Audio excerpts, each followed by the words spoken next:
No cops were charged in Breonna Taylor's execution. I'm not surprised. No police were charged in Breonna Taylor's execution. I'm not surprised.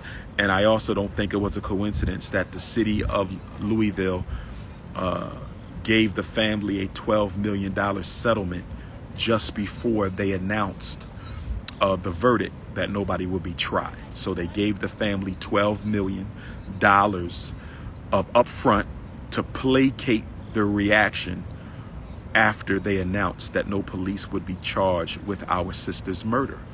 No disrespect to Benjamin Crump. No disrespect to Benjamin Crump. No disrespect to Benjamin Crump. But I would very much like to know, what is the agenda of these national black civil rights attorneys? What is the agenda? Because I see Benjamin Crump going around America collecting death checks for dead people's families. I see Benjamin Crump traveling around America collecting death checks for the families of the deceased. I see Benjamin Crump going around collecting death checks.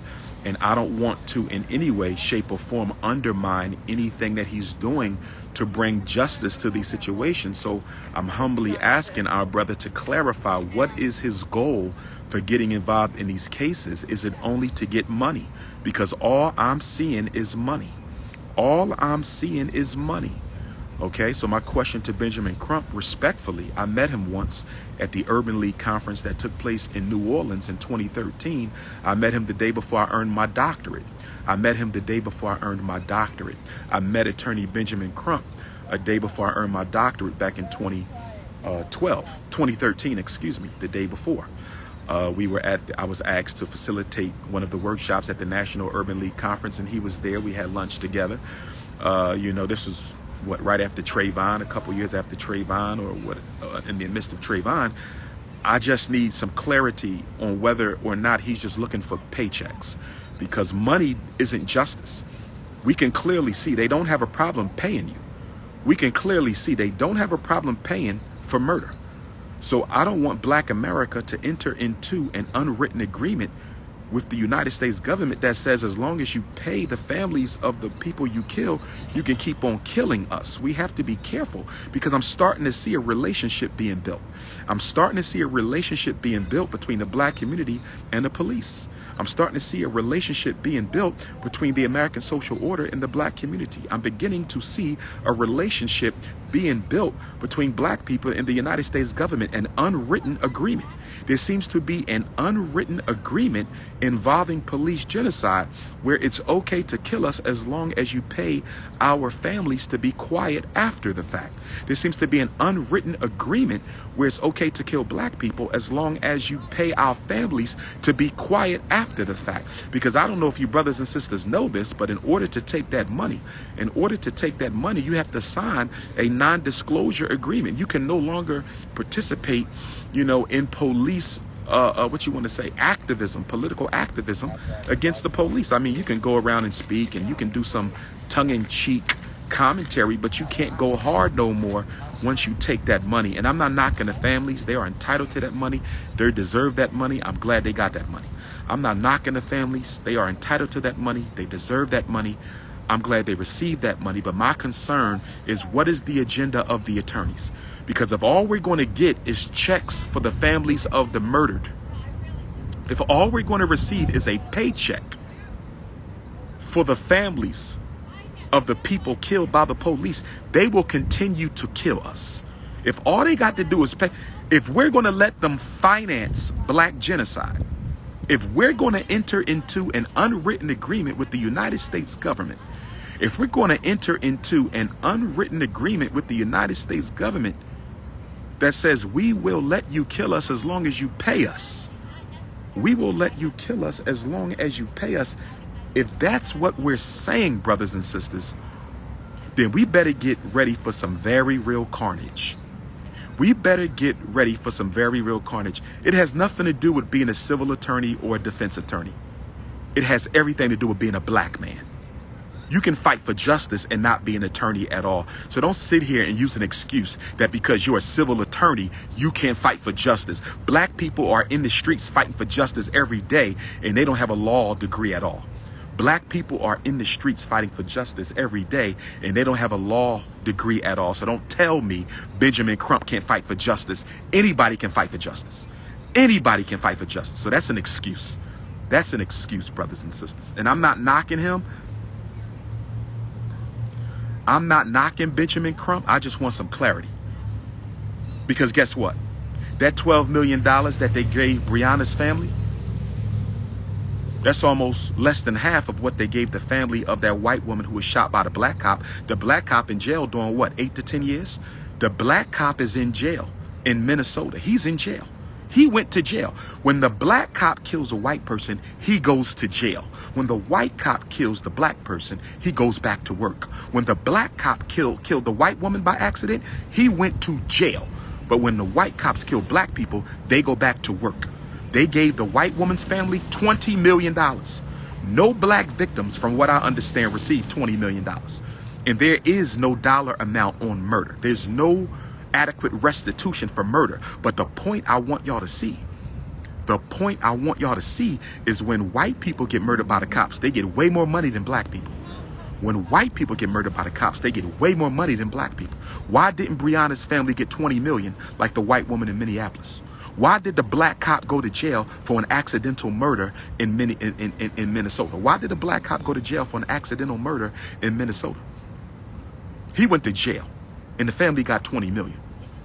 None of our families got $20 million, and nobody hardly going to jail. A few cops, but hardly any at all. Okay? I have a problem. Get the money after we get justice. Get the money after we get justice. I think we need to table the payment. Families deserve it. They are entitled to it. But I would like for us to consider tabling the blood money checks until after someone has been prosecuted, convicted, and sentenced. I would like for us to table blood money checks. I want us to table receiving cash payouts for Black death. Put that on the table. And until we get convictions and sentencing, only then can we go back and deal with the money. The money should not take precedent over justice. The money should not take precedent over justice. The money should not take precedent over justice.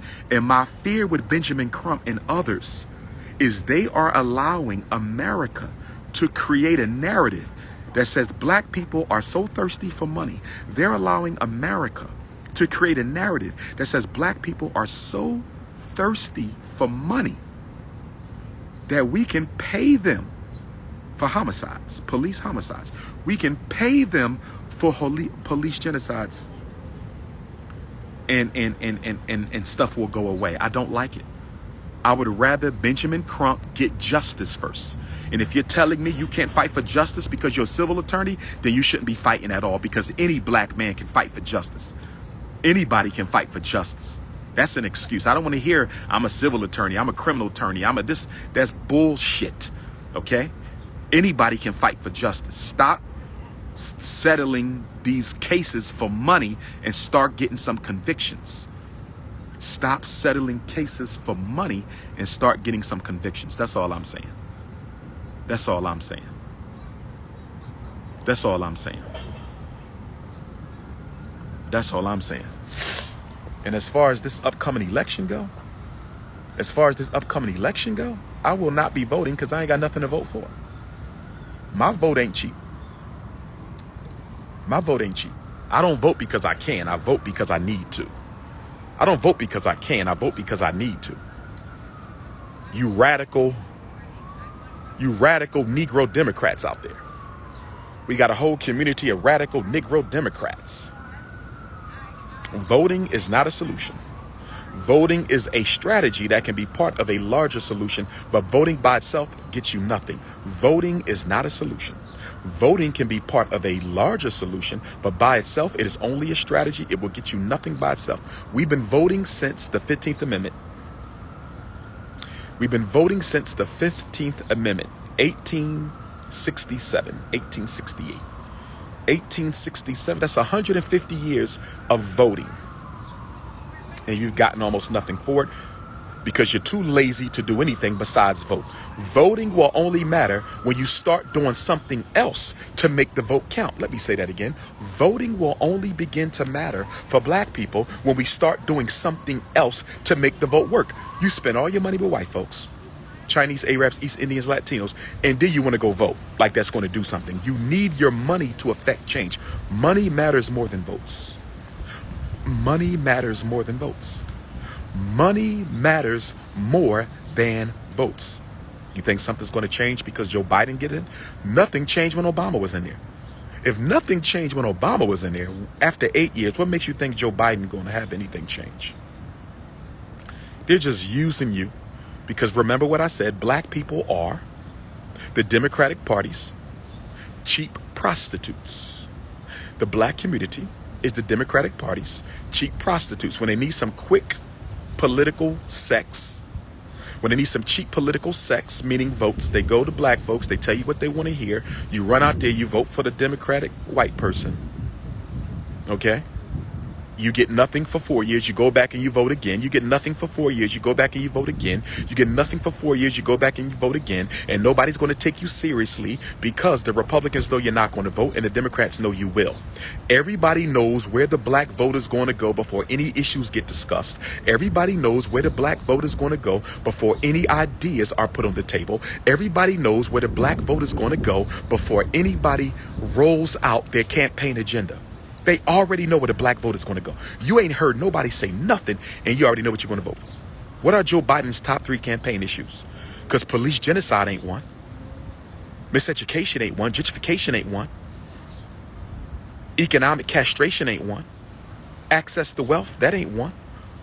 What are Joe Biden's campaign priorities? You are not one of them. You don't matter to Biden. You don't matter to Trump. You don't matter to the Democrats. You don't matter to the Republicans. The only reason why they need your vote is to make sure they can get into that office. They're looking to get into the office. That's it. They want in on the office. That's it. That's it. Electoral college votes leverage. That's all. Electoral college votes leverage. That's all they need your vote for. You've been voting for 150 years. You got nothing for it. You're going to vote for 150 more years. And you're going to get nothing for that either because we are not organized as a people. And we do not use our economic power to leverage our political agenda. There is no black money behind any major political issue in America. If you disagree with me, name one. Are there organized black dollars behind fighting against the schools? Are there organized black dollars behind fighting against mass incarceration? Are there organized black dollars fighting behind gentrification? Are there organized black dollars fighting behind police genocide? Are there organized black dollars fighting behind any of the problems that we have as black people in America? Show me where black people's money is being used to make political change. And I'm going to wrap this up. I got to get to the post office, see what it's going to cost to ship out the books. Pre-orders is coming. I have a question for you, Democratic radicals, black Democratic radicals. Can you name one major problem affecting black people that has our money behind it? Can you name one major problem affecting black people that has our money behind it? Can you name one major problem affecting black people that has our money behind it? Because I can't think of a single major problem affecting black people where we are putting millions of dollars behind it to fight for change. I can't think of one. I can't think of one. If I'm wrong, correct me. I am humble and I have no problem with being corrected. I will admit when I'm wrong. Can you please show me? And when you say, I understand that, Dr. Umar, but we still need to vote. What are you voting for? What are you voting for? I'm not trying to influence you not to vote. I will never influence anybody not to vote because your vote don't matter. So it's not going to hurt us, but it's not going to help us at all. Your vote don't matter. It's not going to help us and it's not going to hurt us either. So I don't mind if you vote. I will never tell you not to vote. Never will I tell you that. But I want to know, what are you voting for? What are you expecting to get from your vote? That's what I want to know. I haven't gotten a good answer yet. I keep hearing people say, we're voting to get Donald Trump out. We're voting to get Donald Trump out. Well, that's a problem. That's a problem. And the reason that's a problem is because we're the only people who vote to undo something as opposed to have something done progressively for the community. We're the only community in America that votes to undo something as opposed to have something done for us that is progressive. We're the only people in America who will vote to undo something. You're voting to undo. I want Donald Trump out. That right there shows your political ignorance. I'm voting to get Donald Trump out. That right there shows your political ignorance, because you're voting to remove a personality, but you're not voting to change the policy. You're voting to remove a personality, but you're not voting to change the policy. You're voting to remove a personality, but you're not voting to change a policy. You're voting to remove a personality, but you're not voting to change a policy. So that lets me know your political IQ is probably less than 50. Okay? Let's use cognitive score. Look at IQ, right? Under 70 is intellectually deficient. 70 to 79 is borderline. 80 to 89 is low average intelligence. 90 to 109 is average intelligence. Most of you have a political IQ score less than 70. Some of you have a political IQ score that is in the single digits. Some of you have a political IQ score that is in the single digits because you handle your politics the way you handle your religion, with a whole bunch of unnecessary emotion. You handle your politics the same way you handle your religion, with a whole bunch of unnecessary emotion. You handle your politics the same way you handle your religion, with a whole bunch of unnecessary emotion. I don't want to deal with emotions when it comes time to vote. This is business. I don't want to hear about emotions. I like Biden. I don't care who you like. What is his agenda for me? I hate Trump. I don't care what you hate. What is the agenda items? Brothers and sisters, I'm about to peace out. King Kong Consciousness. Get on your Cash App, $ FDMG School. Help us save the Frederick Douglass High School. Get on your Cash App, $ FDMG School. Get on your PayPal, paypal.me/FDMG Academy. Mail in your donations. P.O. Box 9634, Wilmington, Delaware. Book signing in Harlem, October 30. Book signing in Atlanta, November 19. Book signing in Fort Lauderdale, December the 10th. Kwanzaa tour coming up. Black Parent Advocate training coming up. For Sisters Only Relationships and Dating book coming up. Philosophy and Opinions of Dr. Umar, Pan-Africanism for the 21st Century. The book that the whole African world is waiting for. The book that the whole African world is waiting for. The book that the whole African world is waiting for. Philosophy and Opinions of Dr. Umar Johnson, Pan-Africanism for the 21st Century. If you need to reach me, 8444 Dr. Umar. If you need to reach me, 8444 Dr. Umar. If you need to call, 8444 Dr. Umar, DrUmarJohnson at yahoo.com. 10% off Ifatunde apparel. Go to the website. 10% off Ifatunde apparel. Go to the website. The code is UPRISE. The code is UPRISE. Order your book, Black Parent Advocate. Order it today. DrUmarJohnson.com. $60 online plus $10 shipping and handling. $60 online plus $10 shipping and handling. $50 at the book signing. If you want to host a book signing, get in contact with me. If you want to host a Black Parent training, get in contact with me. I'm looking for a sister to join me on the lecture platform. I'm looking for a sister to join me on the lecture platform. Peace and Black Power.